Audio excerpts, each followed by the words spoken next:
fresh off Mother's Day weekend, and hopefully everyone got an opportunity to celebrate, spend time with their moms, or someone that has been a motherly figure in your life. But as we return to In My Own Words, Stephen M. Smith, Touchdown Alabama magazine, we got the opportunity to discuss Jeff Banks, special teams, and how that will be a pivotal factor for Alabama in the coming fall. Also, sophomore quarterback Tua Tagovailoa, will he not succumb, fall victim, buy into the media rat poison trap being thrown out there? And then last but not least, dove into the Ask Steven segment. But final statement on this edition of shows. Before going to break, I said that I would discuss my 5 sleepers for Alabama football going into next season. And to begin at number 1, wide receiver Tyrell Shavers. He's overlooked due to the other 3 guys that played in 2017, that being, first off, Devonta Smith, who I like to refer to as baby Kevin Norwood. When Devonta Smith caught the football, it came in pivotal, critical, crucial, clutch, crunch time moments. 2 of his 3 touchdown receptions came with the game on the line. You look at Mississippi State, 26-yard touchdown from Jalen Hurts late in the fourth quarter, helping Alabama beat the Bulldogs 31-24. Davis Wade Stadium, Starkville, Mississippi.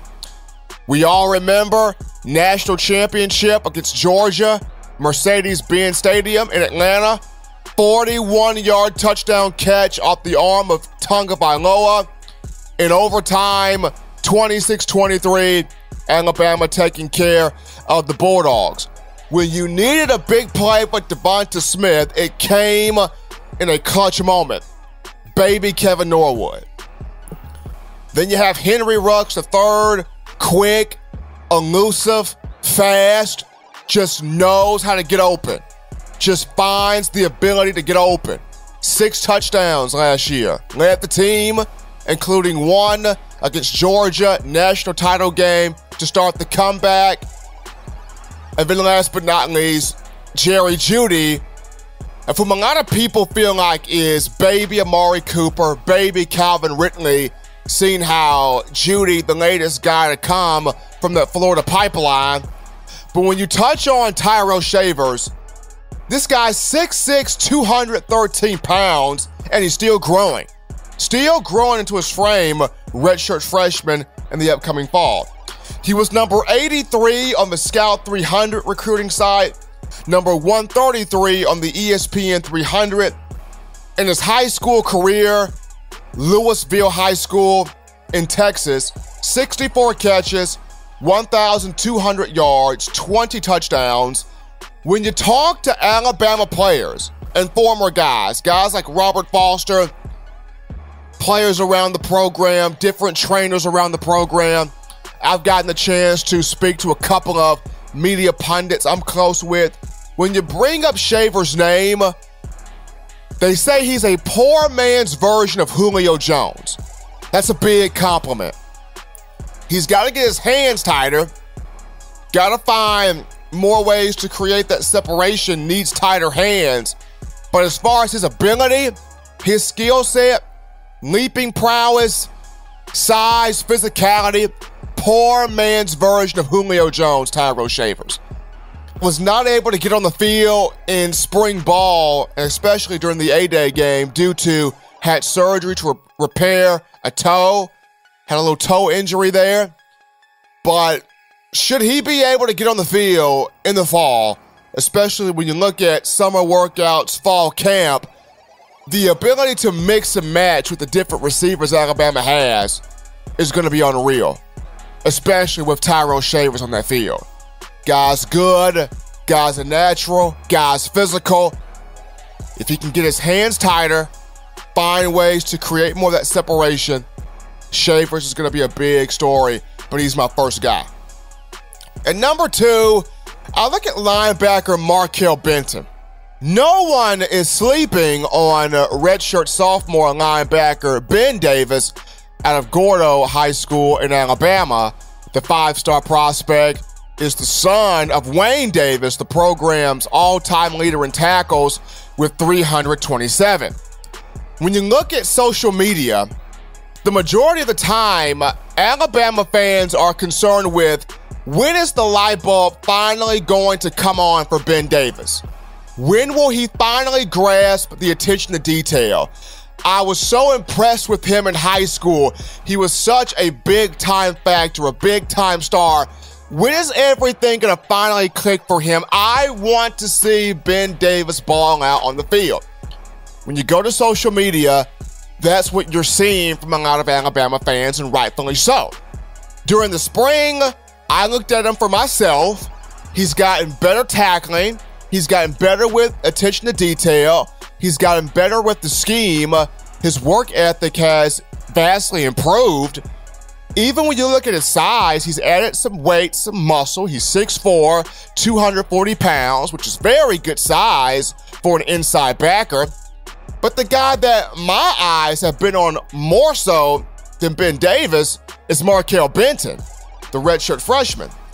When you look at Benton here, he's 6'2", 233 pounds. This young man was the top 12 linebacker candidate by all major recruiting sites, unanimous 4-star. He was number 50 on the ESPN 300. Throughout his high school career, 129 tackles, 10 of those for loss, and 4 sacks. A little bit of a recruiting tidbit here. Markel Benton and Justin Ross were both teammates at Central High School in Phoenix City, Alabama, in the East Alabama region. And when you talk to players, different media pundits about him, he draws comparisons from an intelligence standpoint to Rolando McClain. Rolando McClain, who had 104 tackles, 14 tackles for loss in the 2009 season as he captained that Tide defense to its first BCS national championship in the Nick Saban era. I know his off-field issues are far more documented, but on the field, McClain was a beast, could dissect plays. I remember I was talking with Eric Anders, another former Tide linebacker, a couple of years back, and he was just telling me how you could diagram a play up on the board, and it would take other backers in that positional room a moment to read where the play is going. Rolando McClain would have the play down in a nanosecond, and he would go out there on the field and execute it, fly to the football, make tackles, crack skulls, turn heads, the whole nine. Was a big factor. And from the same intelligence standpoint, this team very much so high on Markel Benton, which is a good thing, because after next season, Crimson Tide losing Mack Wilson to the National Football League, you would have to think it will, and then it will need somebody to pair beside or pair up with Dylan Moses to continue that athletic talent inside linebacking core. So number 4 of guys that, or number 2, excuse me, and guys that people are kind of sleeping on, that you need to look at for next season, I go with linebacker Markel Benton. Moving to the secondary to discuss my number 3 guy. And look, I'm excited about all players returning to this defensive backfield. I'm excited for Deontay Thompson, for Xavier McKinney, for Jarrett Maiden, for Kyrique McDonald, for Savion Smith, for Trayvon Diggs, Shaheem Carter, Daniel Wright. I'm excited about all these guys. Even the young guys coming in the summer, Josh Jobe, Jalen Armour Davis, Patrick Surtain. But the guy on this list is somebody that people not paying a lot of attention to, and it could be due to the injuries he's faced. But I look at Nigel Knott out of Madison, Mississippi. Knott at 5'11", 183 pounds, redshirt sophomore. He was number 36 on the ESPN 300 and the number 5 cornerback. Unanimous 4-star recruit. Some knee injuries limited him during his senior year at Germantown High School. He had 163 tackles, 7 interceptions, 15 pass breakups during that tenure. And during his time at Alabama thus far, once again, it's been knee problems. It's been a slight shoulder issue. If he can stay healthy, this guy's good. I mean, I've got friends that play on this team that are close to Nigel Knott, and they tell me he cuts up in practice. He's tackling. He's flying to the football. He's an enforcer. He can read the ball. He can high point the football well. He's just an all-out dog. He's just an all-out, flat-out, talented, skilled, go-getter type of player. If he can stay healthy, Nigel Knott is a special, special human being out there. He's my number 3 guy. At number 4, going back to the offensive side of the football, I look at tight end Miller Forrestal for just a minute here. His freshman year, this was a 3-star out of Cartersville, Georgia. 2016, he had 5 receptions for 73 yards. Remember the big catch against LSU and the 10-0 win for the Crimson Tide, Baton Rouge, Louisiana, Tiger Stadium? Miller Forrestal had that 22-yard reception. Big play in that game.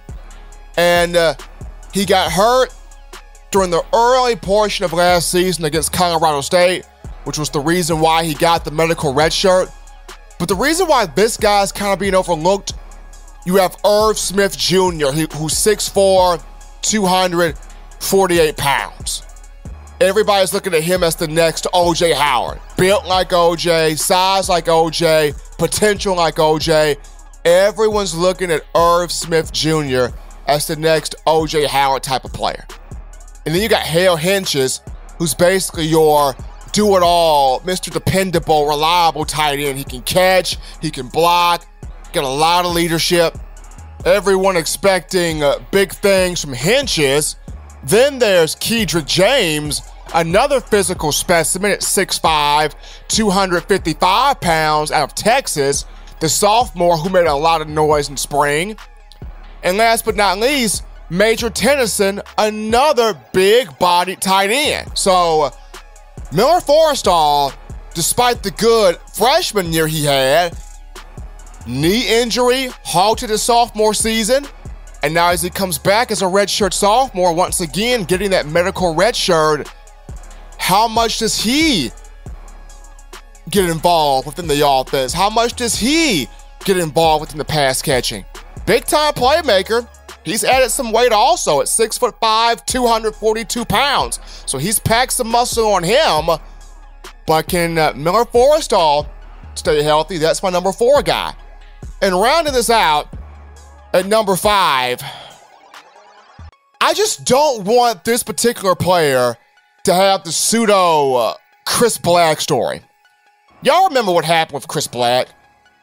And for me, being a member of the media, when I see somebody that signs their letter of intent or gives Alabama a verbal commitment during the recruiting process, I am quickly studying film, dissecting film on this player, seeing where their talent level is, their skill set is, what they can really bring, offer, how they can enhance the Alabama system, the Alabama program.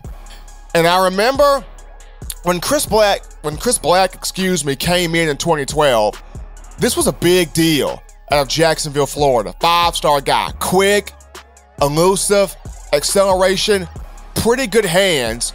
But when he came in, he was more heralded.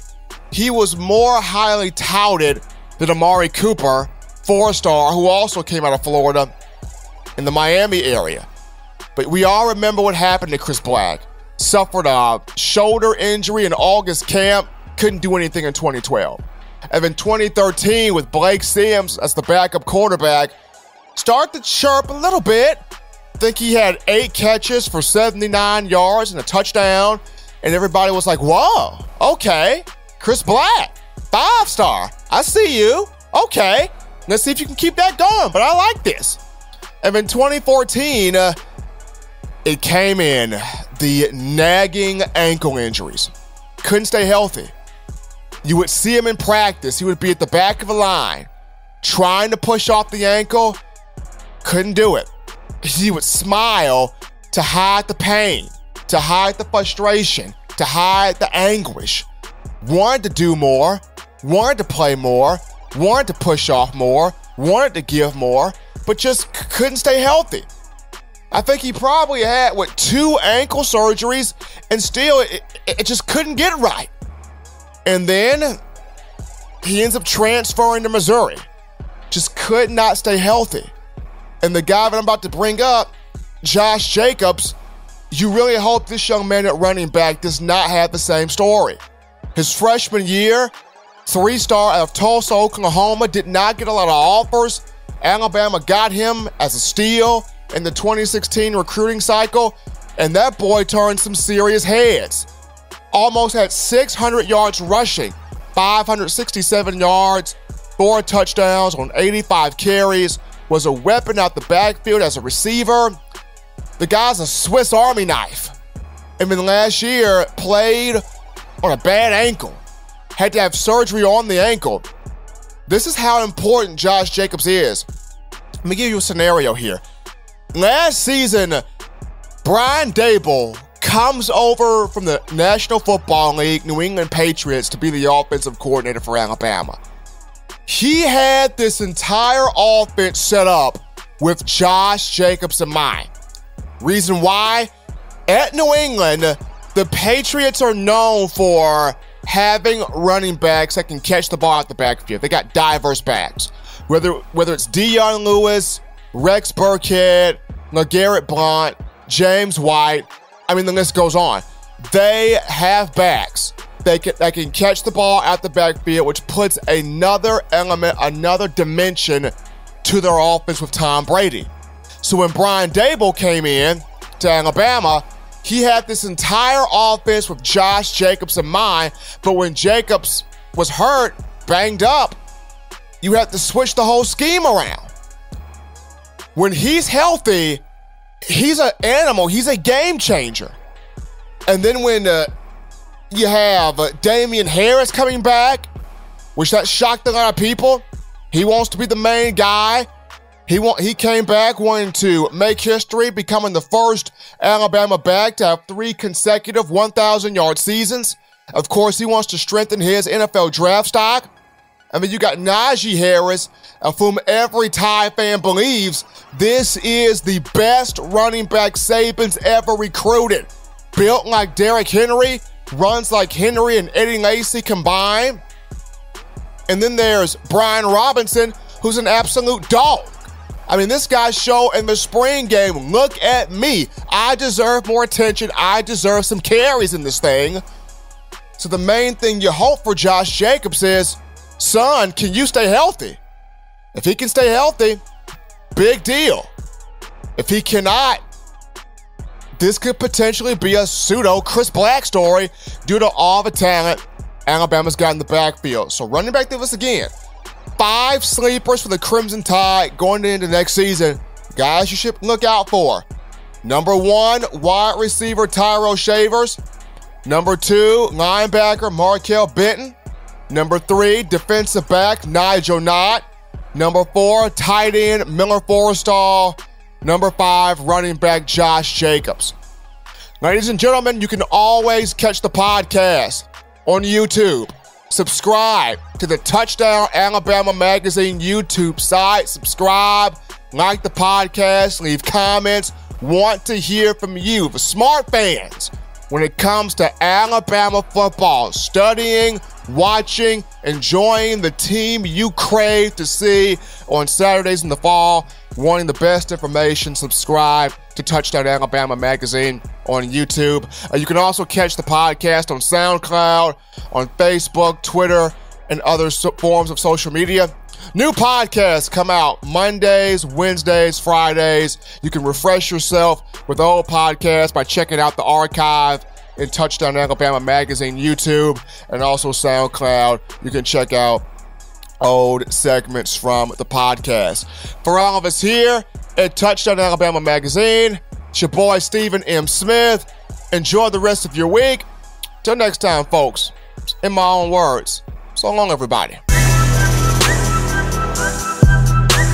It's your boy, Stephen M. Smith, host of In My Own Words, the podcast. If you are a fan of this show, then I encourage you to subscribe to the Touchdown Alabama Magazine YouTube channel.